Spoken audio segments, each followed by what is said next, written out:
welcome to Planted. My name is Ian Cooke and this is my courtyard. I've worked in the horticultural industry since the mid-80s. I've had the good fortune to be able to travel. I've been to over 50 countries and I've seen horticulture around the world. In this series, I'm going to not only tell you what I do in my yard, I'm going to show you. We'll talk about garden design, garden construction, plant selection, pruning, watering, fertilizing, propagation, all the things that you might want to do in your yard. This garden measures a little bit less than 1,000 square feet, which makes it the perfect size to be a very manageable project. It's just big enough to have space for two beautiful teak benches on a bluestone patio. There's a beech hedge on one side, there's a wisteria growing on the corner of the house, and apart from that, there really isn't much else. It's a blank canvas. So in the greenhouse this winter, I've grown a range of plants that I want to put out in this garden. I will feature them. You'll be able to see what I do, how I do it, when I do it, why I do it. And I really hope that you follow along and learn as you go. Here's a summary of some of the places I visited. When I got the chance to go to Japan, you see a very different focus on plant culture. How they take care of their plants and their methods, very different from what we do in the Western world. I then got a chance to go to Antarctica. It's only when you go to a place as remote as Antarctica, where there are no real plants as we would know it, that you see the value that a planted landscape gives.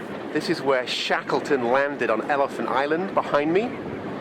And I'm here in the Zodiac. We've got beautiful blue sky and sunshine. When you get to go to somewhere remote, it's only there that you truly realize what it's like to have grass and trees and plants around us. This is South Georgia. It's January, and it's penguin season.